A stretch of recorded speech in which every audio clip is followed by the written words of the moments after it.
네, 안녕하세요. 상명대학교의 이준영입니다.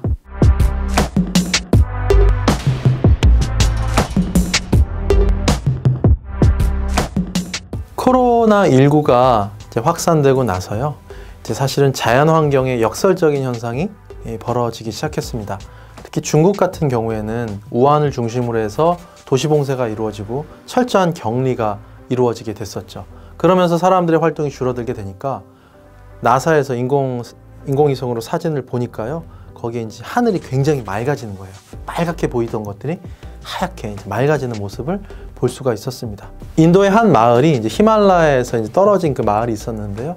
과거 30년 동안 이제 이 히말라야 산맥이 보이지 않았었어요. 그 아주 지저분한 매연 때문에. 그런데 이렇게 사회적 활동들이 줄어들고 락다운이 일어나게 되니까 결국 그 하늘이 깨끗하게 회복이 됐다는 거죠. 그리고 이탈리아의 베네치아에서 운하도요. 운하의 색깔이 검은 색깔로 완전히 탁했었는데 사람들이 관광객들이 이제 발걸음이 줄어들고 하니까 그 운하의 색상이 맑게 투명하게 바뀌었다. 이런 이야기들이 전해지고 있습니다. 결국에는 이런 어떤 코로나19 사태 같은 것들이 결국 야기된 것들이 인간들의 어떤 자연환경의 파괴, 기후에 대한 어떤 안 좋은 영향 이런 것들 때문에 나타났다. 또 이런 시각들이 많이 있죠. 자, 우리가 이제 코로나19 사태가 터진 이유가 뭐냐에 대해서는 과학자들이 여러 가지로 얘기를 분석을 하는데요. 정설로 받아들여진 것, 통설로 받아들여지는 것 중에 하나가 뭐냐면 코로나19가 박쥐 같은 그런 숙주에 이제 이렇게 있었는데 인간들이 계속해서 자연환경을 파괴하고 밀고 들어가게 되니까 결국 바이러스들이 살 수 있는 그 숙주들이 굉장히 줄어들어요. 그리고 인간들과 이렇게 맞닥뜨리다 보니까 그 바이러스들이 인간에게 변종을 일으켜서 들어오게 됐다라는 게 이런 또 통설로 받아들여지고 있습니다. 그래서 결국에는 코로나19의 어떻게 보면 원인을 제공한 게 또 인간일 수도 있다라는 그런 것들을 주죠. 그런 어떤 인사이트를 준다는 겁니다. 그래서 과거에는 인간과 동물과 자연이 그냥 분리된 존재였다라고 생각했다면 이제는 인간과 동물과 자연이 하나로 연결되어 있다라고 하는 원 헬스 또는 원 웰페어의 사상 같은 것들이 확산되고 있습니다. 자, 그래서 자연에 대한 또는 환경에 대한 책임 같은 것들이 굉장히 중요해지는 그런 시기를 맞이하고 있죠. 자, 그래서 이 코로나19 이후에 사람들의 이런 인식 같은 것들이 직간접적으로 많이 변화하게 되고 그것들이 이제 소비 행태에 영향을 미치게 됩니다. 그래서 코로나19 이후에 이제 설문조사를 해봤더니 나는 친환경 제품을 좀 구매할 의향이 있다라고 이렇게 응답하는 소비자들의 비율이 굉장히 많이 증가하고 있는 그런 모습들을 볼 수가 있죠.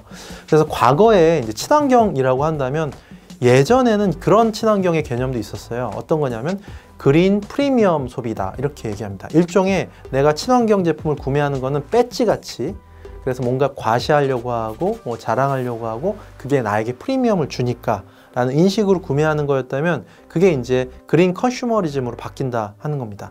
다시 얘기하면 좀 더 실용적인 가치를 또 제공을 하는 거고 나의 소비가 자연에 대한 어떤 책임이라든가 사회에 대한 어떤 책임, 가치 이런 것들을 좀 생각하면서 구매를 한다 하는 거죠. 이제 그런 그린 컨슈머리즘으로 좀 바뀌어가고 있다 이렇게 이야기를 하고 있습니다.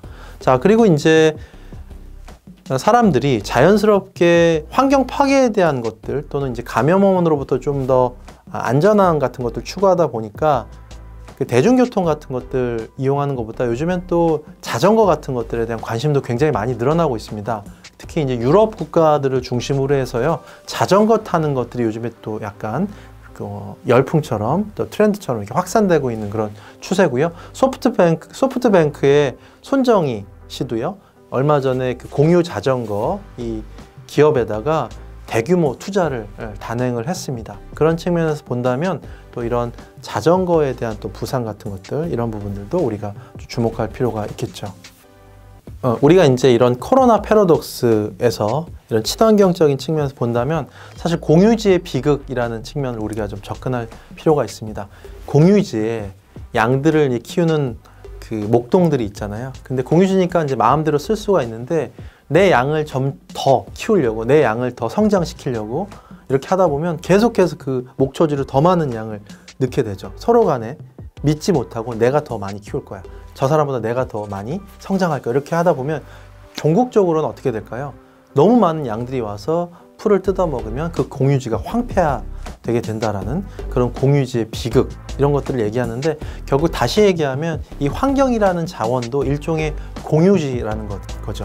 그러니까 국가마다 너무나 자기의 어떤 이익을 추구하면서 이런 공유지를 파괴하고 여기에서 자원들을 자꾸 획득하려고 하는 이런 움직임 같은 것들도 많이 지양을 해야 되고요.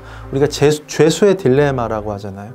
자기 이익만을 추구하면서 가다 보면 결국엔 사회 전체 또는 국가 전체 또는 이 지구 전체의 이익이 다 감소할 수 있다라는 이런 부분들. 그래서 결국은 친환경 연대라는 것이 얼마나 중요한가, 이런 부분을 우리가 좀 주목할 필요가 있습니다.